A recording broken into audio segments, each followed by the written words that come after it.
Hi everyone, this is Tarani from Engineering Monk. Let's see how to create a calendar.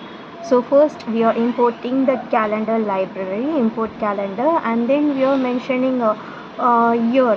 நமக்கு எந்த வருஷம் வேணுமோ அந்த வருஷத்தை இது பண்ணிக்கலாம். நான் mentioning 2024 and I want May மந்த்துக்கான calendar எனக்கு வேணும்னு சூஸ் பண்ணிட்டு so now to display the calendar we are typing at print calendar dot month year and month கொடுத்துட்டு நான் டைப் பண்ணேன்னா எனக்கு மே மந்த்துக்கானது கிடைக்குது. ஸோ இப்போ நான் ஜூன் போட்டேன்னா எனக்கு ஜூன் மந்த்து கிடைக்கும். ஸோ இப்போ நான் வந்து மந்த் கேலண்டர் வேணாம், எனக்கு ஃபுல் இயருக்கான கேலண்டர் வேணும் அப்படின்னா to display the year calendar typing at print calendar dot calendar and YY year கேலண்டருக்கு நம்ம YY மென்ஷன் பண்ணிவிட்டு